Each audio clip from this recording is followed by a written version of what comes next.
English reading के video में आपका स्वागत है। इंग्लिश पढ़ते वक्त डिक्शनरी रेफर करने के लिए समय नहीं मिलता, तो मैं आपको बहुत सारे शब्दों का अर्थ भी बताऊंगा। तो आइए शुरू करते हैं। ये एक न्यूज़ है, ये हेडलाइन है, come clean on bonds, SBI told. इसकी सब हेडलाइन है, can't be selective in disclosures, told to file affidavit by Thursday evening. अब ये जो न्यूज़ है, ये फिलहाल इलेक्टोरल बॉन्ड्स का जो इशू चल रहा है उसके ऊपर है। तो सबसे पहले इसमें दिख रहा है, come clean on bonds, SBI told. इसका मतलब एसबीआई को कहा गया, तो ये ऑनरेबल सुप्रीम कोर्ट की तरफ से कहा गया। Come clean on bonds, SBI told. Come clean का मतलब है be completely honest, keep nothing hidden, tell the truth, confess करो।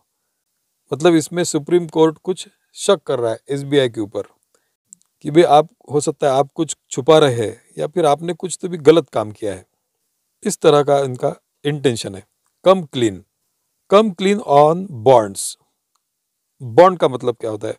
इलेक्टोरल बॉन्ड फिलहाल जो है, इलेक्टोरल बॉन्ड जो है ये एक प्रॉमिसरी नोट की तरह काम करता है और ये इंटरेस्ट फ्री बैंकिंग टूल है। जो इंडिया में रजिस्टर हुई ऐसी कोई भी ऑर्गेनाइजेशन है या कोई भी इंडियन सिटीजन है, ये इसको बाय कर सकते हैं, इसको खरीद सकते हैं।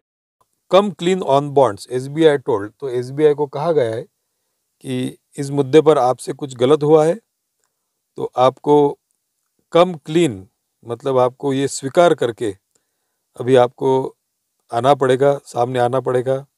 तो ये सब हेडलाइन है, can't be selective in disclosures. तो ऐसा सिलेक्टिव मत बनिए, ऐसा एसबीआई से कहा गया है। Can't be selective in disclosures. Disclosure मतलब जो भी खुलासा है, खोलना है, भेद जिस बात का करना है। Told to file affidavit by Thursday evening, और टोल्ड टू फाइल एफिडेविट मतलब उनको अफिडेविट फाइल करने के लिए कहा गया है।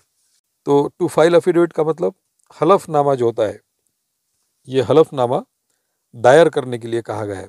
हलफनामा मीन्स क्या होता है? एक रिटर्न प्रॉमिस होता है। तो एसबीआई को कहा गया है कि आपको अफिडेविट इसमें फाइल करना पड़ेगा, मतलब अफिडेविट आपको देना पड़ेगा।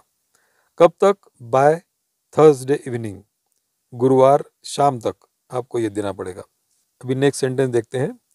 इन yet another tongue lashing to the State Bank of India, the Supreme Court on Monday told it to stop being selective and make complete disclosure of all details related to the electoral bond scheme by March 21st। इसमें इन yet another का क्या meaning हुआ? इन yet another means एक और, मतलब इसके पहले भी सुप्रीम कोर्ट ने उनको बहुत कुछ कहा है, जो कुछ कहा होगा, और उसमें और एक बात उन्होंने कही है। बहुत सारी चीज़ें उन्होंने उनको देने के लिए बोली है, और उसमें और ये कि ये चीज़ in yet another. Tongue lashing, tongue lashing का मतलब एक फटकार, गंभीर डांट। इनको डांट, एसबीआई को सुप्रीम कोर्ट ने डांट लगाई है। टंग लैशिंग रॉन्ग। कोई भी व्यक्ति, जैसा एक यहाँ पर सुप्रीम कोर्ट है, तो सुप्रीम कोर्ट बड़े ही गुस्से की भाषा में उनको बोल रहा है, ये जो टंग लैशिंग हो गए। तो इन येट अनदर एक और टंग लैशिंग, तो ऐसा देखेंगे कि ये एक फटकार है एसबीआई के लिए सुप्रीम कोर्ट की तरफ से। The Supreme Court on Monday told it to stop being selective. तो सुप्रीम कोर्ट ने मंडे को कहा है एसबीआई को टू स्टॉप बीइंग सिलेक्टिव। ये जो सिलेक्टिव आपका रवैया है कि कुछ बातें डिस्क्लोज करना, मतलब जाहिर करना, और कुछ बातें नहीं करना, तो ये सिलेक्टिव रवैया आप नहीं कर सकते, आपको रुकाना पड़ेगा। Stop being selective to the State Bank of India and make complete disclosure. जो कुछ आपको कहना है, जो कुछ आपको खुलासा देना है, वो आपको पूरा देना पड़ेगा। आप सिलेक्टिव नहीं बन सकते, आपको पूरा देना पड़ेगा।